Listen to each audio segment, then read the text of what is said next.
Hey everybody, welcome back to Challenged Athletes Live. My name is Bob Babbitt. Our guest today, Executive Director, Challenged Athletes Foundation, Virginia Tinley, joins us. VT, how you doing? I'm doing great. Excited to be here with you, Bob. So VT, we kicked off the year, had our celebration of Heart up in San Francisco. Everything was going great. And then, like everybody else, we had to deal with the fact that the whole world shuts down. As the leader of Challenged Athletes Foundation, how did you have to adapt? Right. So we were just coming off our 25th anniversary year, biggest year ever for Challenged Athletes Foundation. Excited about the new programs that we've launched, our high school adaptive sports program, our new region in Idaho.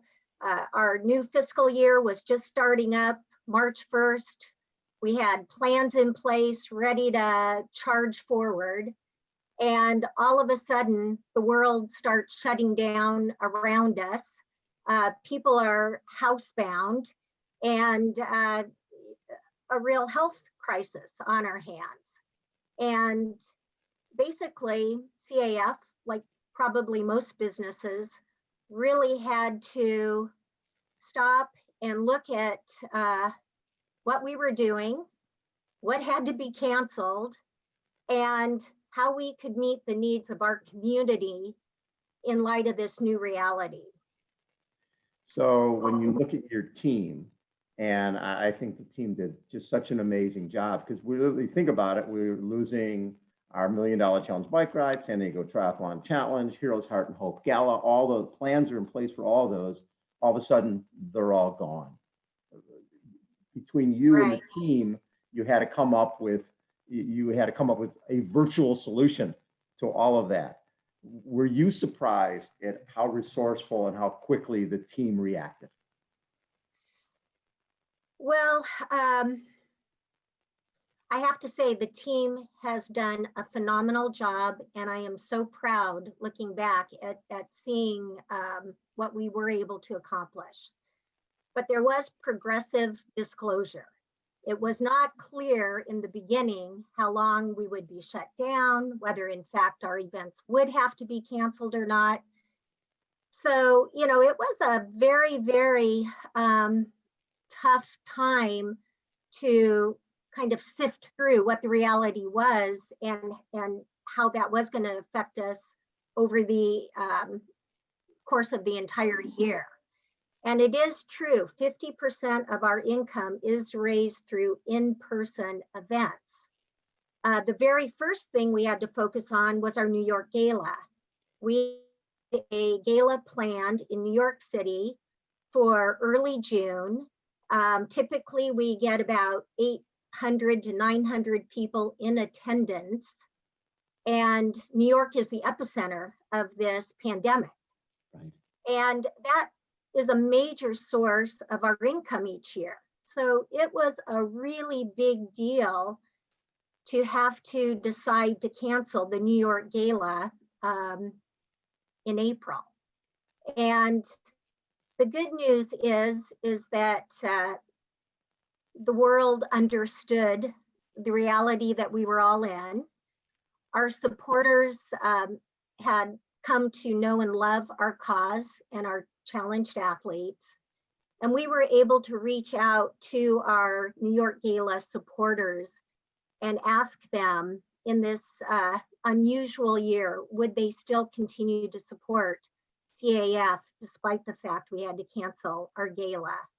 And thankfully, our New York supporters, as well as our supporters across the country, have been very supportive, despite the fact that they haven't been able to interact with us the way they had for the past 27 years. What hit me was the creation of Community Challenge and getting people to, because we had no idea where this was going to go, right? We had no idea we're going to replace our $1 Million Challenge bike ride, San Diego Triathlon Challenge, put everything together and say, okay, challenge athletes, donors, all of our folks, we want to work together, see how many miles we can put together and see if we can raise, originally, I think we were thinking $1 million. And then it became $2.4 million and hundreds of thousands of miles with Brandon Lyles and some of our challenge athletes putting in more miles and raising more dollars. Just everything seemed to come together. Were you surprised at just how all of this just started steamrolling and just the positivity that came out of it? Right. I have to say I'm astounded by the success of our virtual community challenge. You know, so many organizations have had to resort to virtual events, being the only option available. And it was hard to imagine how we could really create energy, excitement, and, you know, make a dent in these funds that we were losing by canceling our in-person $1 million challenge and our in-person San Diego Tri-Challenge.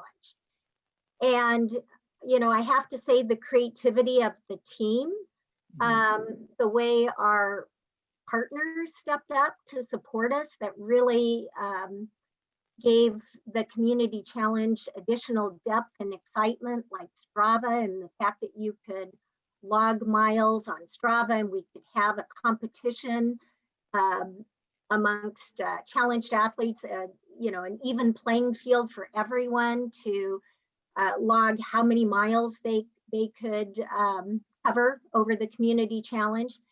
And then just so incredibly thankful to our normal fundraisers, people that have been so loyal, that they joined in and they made their usual effort to raise funds for Challenged Athletes Foundation. But the other thing that was so gratifying is the way the challenged athletes rallied behind this. And the fact that we had 235 challenged athletes register for the community challenge, and the vast majority of them raised funds for the Challenged Athletes Foundation and participated alongside 900 of our fundraisers supporters. It, you know, really came together and we all felt connected. And that's one of the big things that Challenged Athletes Foundation is we are a community, and we love our community, and we like to be together. And this community challenge really gave us a chance to interact. So yeah, it was a phenomenal success. I applaud our team for having the creativity to put it together, and I applaud our community for supporting it and us. What's always fascinating is I saw a lot of big companies through this who were sort of stuck in place. They didn't really know what to do. And it seemed like our team just jumped in. And look, we couldn't be in the office since March. So we're all working remotely. And everybody just bonded together to create something pretty special. What I love about this sort of the silver lining is I think now we have more arrows in our quiver than we ever have, because we know we can do things virtually and we can be successful doing it that way. You're right. There turned out to be some great pluses about this virtual community challenge. We had supporters and challenged athletes participating across the country. We had fundraising activations happening in San Francisco, in Idaho, in the Northeast, in Florida. People were able to take part wherever they were. They didn't have to be in San Diego to be a part of it. And so that was a great advantage. The other thing is for our fall events, we do put on extremely inspirational, moving programs, and we were able to take that virtual and share that across the country. So, you know, there's parts of this that we're looking forward to continuing in the years to come. So there was a silver lining. Well, VT, you and I both know it's been 27 years since this thing started. You were there as our executive director right from the very beginning. We're in a shack that's falling apart where you're basically, the place you were in was condemned and we couldn't be in there anymore. And we just started this thing to help one person. And when people say, okay, you're dealing with tough times, it's like, yeah, you've dealt with tough times before. And what I love is when you're a leader and you understand that, okay, this is a different type of leadership. I really need to make sure our team knows that they're loved, knows that they're supported, and knows that we expect and understand that they're going to create greatness and sort of let them go and do that. Did you have to adapt your style of leadership to this new time? Absolutely. I would say this was the greatest challenge of leadership ever. To have a staff that is now working remotely, all plans that had been in place, everything they knew from past activations was being thrown out the window. And we had to refocus, recommit, and listen. Staff culture is everything, making sure people feel supported and not out on an island by themselves. And I have to say that it is our director team, our board of directors, my partner, Christine Entwistle. It took all of us and everybody's talents to really maneuver this new challenge, refocus the team, and allow us to have, make the impact that we in fact were able to make.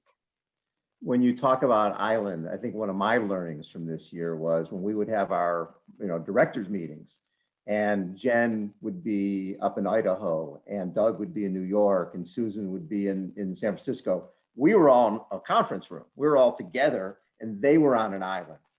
And now all of a sudden, we're all on the same island because we're all remote. I think there was something I gained from that, because when you're doing Zoom calls, you can be disconnected. So it was watching the connection between all of us. I think we all got closer through this time. And I think, again, that's another silver lining. When you think back though, VT, from where this started, and the numbers are mind-boggling. When you're talking about 30,000 grants, you're talking $123 million and grants in 73 countries. We were a San Diego-based thing. 73 countries, all 50 states and Puerto Rico, 103 different sports. None of us knew there were 103 different sports. So when you think back to where it was at the beginning and where it is now, just how proud are you to be the person who's been leading the way? I'm incredibly proud of what we've all achieved over the last 27 years. And to your point, when we started, it was an effort to help one injured friend. And through that, we learned that people with physical disabilities do not have access to the expensive adaptive sports equipment they need just to be active. It's not covered by health insurance.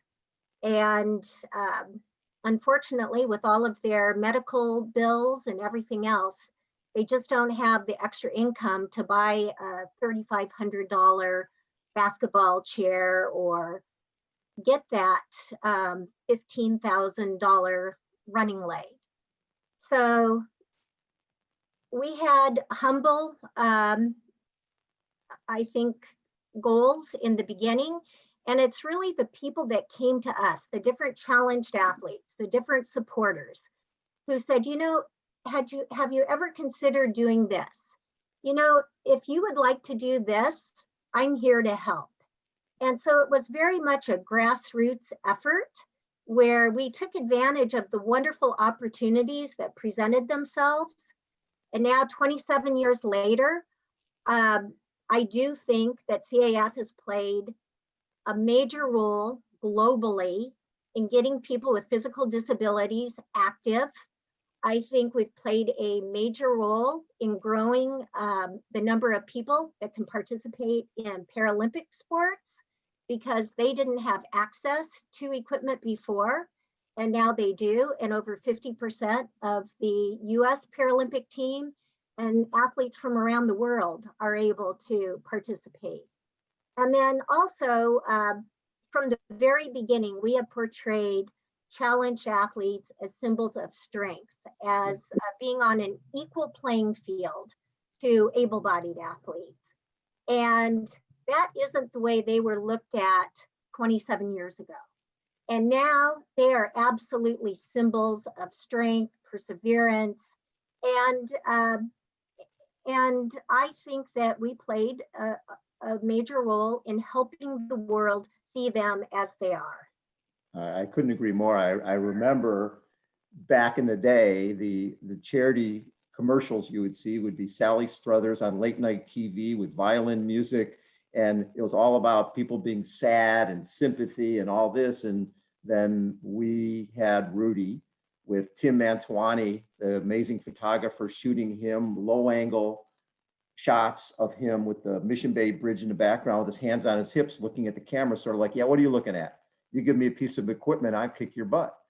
And I think we as an organization changed the face of the way people look at challenged athletes. And the fact that a Scout Bassett has national and international sponsors, and the fact that Rudy has had McDonald's and British Petroleum and all of that, I think speaks volumes of what CAF has done over the years. What do you see as our needs moving into 2021? Right. So despite the wonderful generosity of our supporters and the success of our community challenge, the truth is our funding is down from the last several years. And so I see our need to really continue to work hard so we can fund these individual grants for people with physical disabilities in all 50 states, and typically more than 40 different countries each year. And they need the individual support so they can get outside, be active, engage in the sport of their choice, because it's so important for their well-being, both mentally, physically, and really living their best lives. And so I do see just our funding as a big challenge that we need to continue to focus. But I have to say, most of our challenged athletes have really fared well in this year. They have been appreciative of the virtual programming that we've offered, the opportunities connect with coaches and with mentors. And so I think another challenge for 2021 is really how, this, there will be some areas of the country that will open up quicker than other areas. Where we had to do all virtual this last year, I think there's going to be hybrid models of being able to do some small pod type clinics, but also offering the virtual. So, it's still a new environment that we're in. And so we will need to continue to be flexible and adapt based on, how the pandemic is tackled. So one of the things that hit me this year is, and maybe I wasn't quite aware of it, so much we underestimate the power of sport. Sport is so essential, and our athletes who are, if you're a quadriplegic and you play wheelchair, if you play quad rugby, or if you're playing wheelchair basketball, it's a sport, but it's part of your identity. And to a certain degree this year, with people not being able to get together, that sport was taken away from a lot of those, especially our wheelchair bound athletes. And so much of that is their social group that they are with all the time. So to me, I think the need for us and for our athletes is bigger than it's ever been. And that really came across to me this year, just seeing how our athletes are, one, dealing with things, but also just the fact that they are isolated. And that isolation leaves you're in a room now and you're in a wheelchair. You're not playing basketball, you're not playing rugby. So, you know, I think our need going into 2021 is going to be bigger than ever before. I would agree with that, Bob. Sorry, Danielle, my dogs are barking.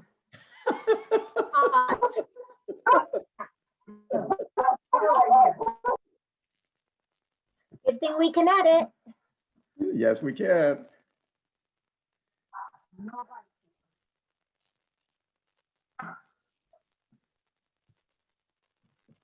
Right. So I was just saying before, just that I think the need is bigger than ever. Oh, I think you're on mute.